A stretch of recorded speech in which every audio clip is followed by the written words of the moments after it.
Continuando aqui, então nós vamos falar agora da importância do nosso trabalho. Aprendendo com Jesus, o exímio professor.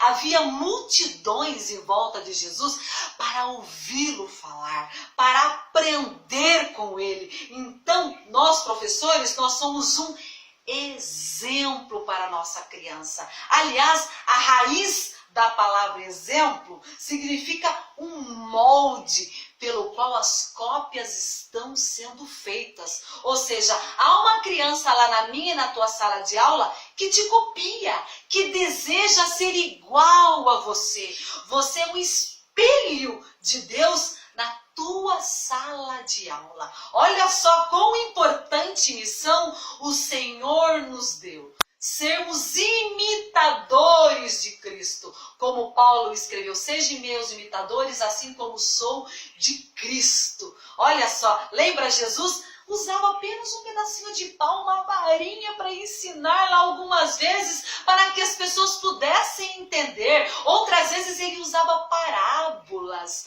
ilustrações da vida real, para que os seus alunos, para que a sua multidão pudessem compreender o que ele estava dizendo. Olha só, e como Jesus, olha só, nós professores ensinamos através das nossas palavras. Você usa gírias para ensinar a tua criança? Qual o perfil de fala que você tem lá na tua sala? Pense nisso. Nós ensinamos através das nossas ações. Será que tudo que eu ensino lá na minha sala de aula, eu pratico na minha casa? Eu pratico lá na minha igreja? Porque as suas crianças estão te observando. Os meus alunos estão me observando. Como é o nosso comportamento durante o culto, vamos pensar? Na escola dominical nós exigimos tudo das nossas crianças. Mas e no culto à noite? Você participa das atividades da tua igreja? Quando está cantando os louvores lá, você canta também? Na leitura da palavra de Deus, você acompanha a leitura da palavra de Deus com a Bíblia? No momento de oração, você fecha os olhinhos? Ou você é todo autoritário lá na tua sala de aula? Lá você manda e desmanda, você esquece que você e o Espírito Santo trabalham juntos, Você é o bam da tua sala de aula, mas no culto é um zero à esquerda. O pastor está ensinando a palavra de Deus, você está teclando no celular, ou você está conversando com um amigo, ou você está roendo unha, ou então você está batendo o pé, ou você está batendo a perna que você não vê a hora que ele termina. Como é você? A tua criança está te observando. Você chega atrasado nos cultos? Ou você ama tanto o ministério infantil que você deixou os outros ministérios da igreja, mas quando tu precisa de ajuda, você vai pedir ajuda dos jovens, vai pedir ajuda das irmãs, mas você não participa de nada. A tua criança está te observando. Enquanto eu, professor, eu amo as minhas crianças, mas eu participo dos cultos, eu vou à escola bíblica dominical, eu vou ao culto de ensino, eu vou no culto de doutrina, eu participo do culto das irmãs, eu não falto no culto dos jovens, eu vou nos evangelismos que a igreja tem, eu vou no culto na praça pública, eu vou visitar os irmãos. Você é assim? Se você é assim, parabéns. A tua criança vai seguir o seu exemplo. Ela vai prestar mais atenção no que você faz do que no que você fala. Peraí, a tia falou que na hora do louvor, que Deus adora o louvor, mas na hora do louvor ela está assim. O pastor fala para a igreja, para erguer as mãos, ela baixa. Ou então ela passa mais tempo no banheiro conversando com os amiguinhos do que dentro da casa de Deus. Levanta 40 vezes para ir tomar água, porque eu nunca vi crente que gosta de ir no banheiro e tomar água, Meu Deus do céu. Às vezes eu acho que os cultos deveriam ser estendidos aos banheiros. Ou então fica num grupinho lá na porta da igreja conversando, para passar a hora logo para ir para a sala de aula. Tua criança está se observando. Cuidado. O horário do culto é 7 horas, chegue às 7. Seja pontual com as coisas de Deus. Os seus alunos vão seguir você. Lá na minha sala de aula eu tenho uma aluna. Ela é minha cópia. Ela não é minha filha, mas ela é minha cópia. O dia que eu não estiver lá, eu já tenho uma substituta. Sabia que você, professor, forma discípulos na sua sala? Quem é que vai te substituir? Quem é que vai continuar o seu trabalho? Porque nós não somos eternos. Eu já vivi metade da minha vida. Sabe Deus se estarei viva amanhã. Mas eu sei que se eu faltar, tem alguém para me substituir. É uma criança. Porque eu comecei a trabalhar no Ministério Infantil, eu ainda era uma criança. Esse ano, agora em fevereiro, fará 29 anos que trabalho. E se tivesse começado, começaria tudo de novo. Porque eu amo o que eu faço. Mas eu também amo o trabalho das irmãs, o trabalho dos jovens, o trabalho dos irmãos. Eu procuro estar sempre envolvida nas atividades da igreja. Porque eu quero que a minha criança seja um cristão participativo. Não um indivíduo que só faz aquilo, foi chamado só para aquilo, de forma nenhuma. Lembrando que o seu aluno, crianças, o seu aluno, irmãos, não é isca. Hoje nós vivemos uma máxima onde, vamos lá evangelizar na favela porque lá tem 500 crianças e os pais deles podem vir para Cristo. Não, senhor, nós vamos evangelizar na favela porque tem crianças lá que precisam conhecer a Jesus, que precisam estar cientes que são pecadoras e que estão afastadas de Jesus. Criança não é isca, criança é peixinhos, é frutos que pode depois florescer e frutificar na obra de Deus. Lá na tua sala tá cheio de Samuéis, lá na tua sala tá cheio de Davizinhos, lá na tua sala tá cheio de Daniéis, lá na tua sala tá cheio de menininhas que foram escravas lá na casa de Naamã, mas que mudou a história daquele general. Lá na tua sala está uma igreja que precisa ser alimentada, porque Deus não pretende usar as nossas crianças amanhã. Isso é errado. As crianças são a igreja de amanhã. Não, Senhor, as tuas crianças, as minhas crianças são a igreja de hoje, porque o nosso Deus é de hoje. E Deus deseja usar cada criança hoje. Deus não esperou Davi ser um homem feito para enfrentar Golias. Deus não esperou Daniel ser um homem feito para fazer a diferença no palácio. Deus não esperou Josias ser um homem feito para reinar em Jerusalém. Deus deseja usar as nossas crianças hoje, porque o Deus recebe o louvor das nossas crianças hoje. Deus ouve a oração das nossas crianças hoje. E Deus deseja usar a boquinha das nossas crianças para falar de Jesus hoje. Mas a referência, muitas vezes, que as nossas crianças têm, não é o pai e a mãe lá em casa. Porque o pai e a mãe pode ser pastor, pode ser diácono, pode ser cantor, pode ser até professor na escola dominical, mas não ensinam nada para nossas crianças. Há pouco tempo eu dei aula para uma turma que o filho do pastor não sabia da história do Jardim do Éden. Que absurdo! O pastor ensinava todo mundo, mas esqueceu dos filhinhos dele. E quantas outras crianças que são filhos de crentes que odeiam estar na igreja. Para ele estar na igreja, ir aos cultos, se tornou um castigo pelo mau exemplo dos pais. E quantas crianças que eu conheço que hoje são minhas alunas, que tiveram outros professores que odeiam estar na escola bíblica dominical por causa do professor. Professor autoritário, irresponsável, despreparado.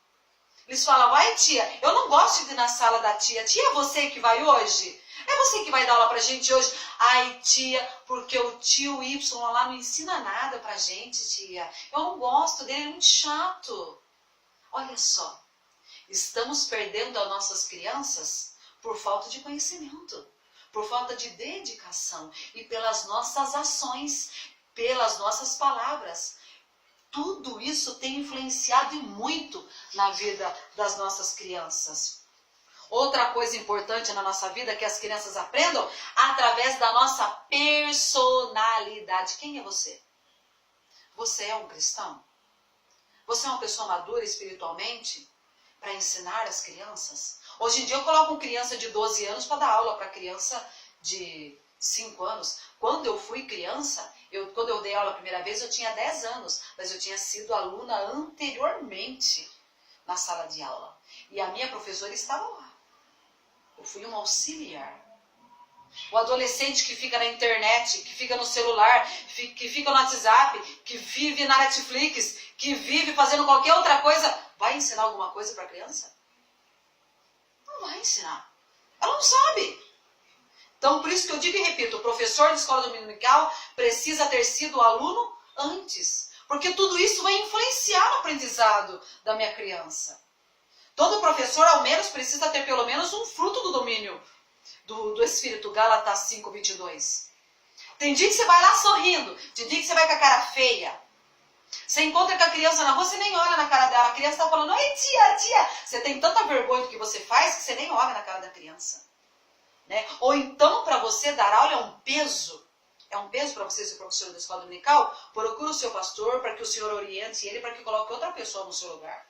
Porque se você não gosta do que faz, você não está ensinando boas dádivas para a sua criança. Então tudo isso é muito importante. Você é alguém com que Deus conta. Os anjos quiseram fazer o que você está fazendo, o que eu faço.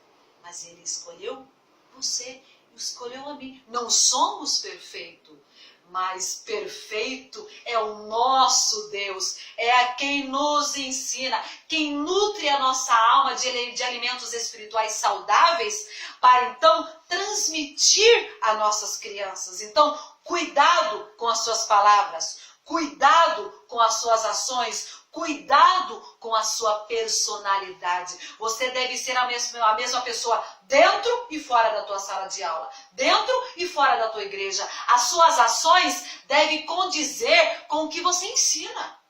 Você ensina que Deus é amor, mas você não respeita o teu pai e tua mãe, você não respeita o teu pastor, você não levanta do ônibus, o ônibus está cheio, entra um senhorzinho de idade lá, você com o fone de ouvido, você faz de conta que nem viu, que nem está ouvindo alguém pedindo para você se levantar, mas você está ensinando que Deus é amor lá. Se você não ama as pessoas que estão à sua volta, vai amar a Deus que nunca viu? Você ensina que mentira é pecado, mas você mente? Falou que vai trazer algodão doce para as crianças no domingo, mas não trouxe, mas não leva. Mentiu, fica arrumando desculpas. Cuidado com o que você ensina. Como o Tiago escreveu, irmãos, não sejamos somente ouvintes, mas vamos ser praticantes da palavra de Deus. Que tal você começar a ensinar primeiro o que você vive? Experiências, vivências, é o que você tem que passar para a sua criança. Novamente voltando aqui nas palavras, tu fala gíria, você gosta de uma rodinha de escarnecedores, gosta de contar uma piadinha, gosta de ler gibi, consulta os símbolos do zodíaco, né? Os signos. Depois você vai lá soltar aquele monte de abobrinha para as crianças. E elas estão lá te observando, né? Que tipo de louvores você ouve? Que tipo de livro você lê? Tudo isso vai influenciar na vida da tua criança. E por isso que nós estamos tendo cristãos cada vez mais fraquinhos. Qualquer vento de doutrina leva, porque a base fundamental que era para eu e para você ensinar, nós estamos deixando a desejar. Estamos fazendo assim, ó, deixa a vida me levar, vida leva eu. E vai empurrando com a barriga. Quando na verdade deveria ser assim, ó. Ninguém deve se esquecer do que Deus na Bíblia diz, mas ouvir e obedecer para sempre ser feliz. Ouvir, obedecer. Ações. Ensina aquilo que você vive. Se você tem uma verdade bíblica que você vai ensinar, mas que você ainda não vive, comece a falar com Deus. Senhor, eu preciso viver isso na minha vida. Ajude-me, Senhor. Para que o Espírito Santo de Deus coloque em você o mesmo Espírito que houve em Cristo Jesus. Para que quando você ensinar, a sua criança não chamar você de mentirosa. Quantas vezes eu vi isso? Vou contar para você uma experiência minha. Eu fui num determinado culto de crianças. Eu não era ministra, né, nesse dia, mas que eu amo os trabalhos infantis. Aí eu vou de xereta mesmo, porque eu gosto de participar, eu gosto de aprender com outros professores. É uma troca de experiência. E a tia estava ensinando lá sobre a historinha da Ana Coração. Mas eu estava tão empolgada, irmãs e irmãos, ouvindo a história dela e observando os visuais, como ela fazia, que eu não me atentei muito na história. Não me atentei. Eu estava, como eu fui lá para aprender, né? Eu sei que a Ana Coração tinha a língua muito comprida e era mentirosa. E só lembro disso. Mas eu lembro que no determinado momento, a minha filha era bem pequena. Ela estava falando lá, interagindo com as crianças. Daqui a pouco levanta a minha filhinha, que era pequena na época, vem e fala para mim assim: tá vendo, mãe? Aquele dia que a Lili ligou lá em casa, a senhora mandou eu falar que a senhora não estava. Menti. Ensinei para ela que era pecado mentir, mas eu induzi a minha filha a mentir aquele dia. Na hora o meu semblante caiu, né? Porque todas as crianças olharam para mim. A irmã que estava ensinando lá olhou para mim. Me arrependi do meu pecado aquele dia imediatamente. Pedi perdão a Deus publicamente, pedi perdão à minha filha, porque eu ensinava uma coisa, mas eu fiz outra. Hoje, quando alguém liga e eu não posso atender, né, eu deixo tocando, caso se eu estiver longe, ou então eu vou lá e falo: você pode ligar mais tarde, agora eu não posso falar. Lição dada, lição aprendida.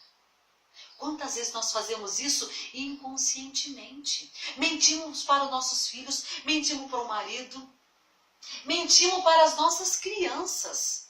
Outra mentira comum que nós fazemos imperceptivelmente, nós passamos numa loja: nossa, que caderno bonito, ai, daqui a pouco eu passo para buscar. Nunca mais volta, e a nossa criança está ali, nos observando. Por isso que eu digo sempre, a nossa primeira igreja, o nosso primeiro aluno, é os nossos filhos, é os nossos sobrinhos, é os nossos vizinhos, porque eles estão nos observando. Então vamos nos atentar, vamos ser sim, sim, não, não, ou 8 ou 80, porque o que passar disso é procedência maligna. E nós não somos malignos, porque nós recebemos o Espírito de Deus, nós somos benignos, nós somos de Cristo. Então vamos ser como Paulo escreveu. Ele diz que o cristão é uma carta lida pelas costas. Ou seja, você não vai falar mal de mim na minha cara. Você não vai falar mal de mim. A sua criança talvez não fale mal de você na sua frente, mas ela vai falar para a mãe dela lá em casa. Vai falar para o amiguinho, vai falar para a tia, vai falar para o outro professor. Então vamos tomar cuidado com as nossas ações, com as nossas palavras, com a nossa personalidade, porque nós somos importantes no reino de Deus e essa importância deve ser sempre verdadeira, que haja verdade em nós, que a palavra que sair da nossa boca seja verdadeira, porque nós estamos moldando a personalidade, moldando o caráter da nossa criança, que eu e você possamos achar em presença de acordo com esses itens, né? Possamos estar firmes naquilo que nós ensinamos, por meio das nossas palavras, por meio das nossas ações, por meio da nossa personalidade, do nosso temperamento. Então agora nós vamos para a próxima etapa do nosso módulo de hoje. Nós vamos falar um pouquinho sobre o nosso perfil, né? Como o Senhor deseja que sejamos? Como ser um professor que agrada a Deus? Então, vamos para o nosso próximo módulo.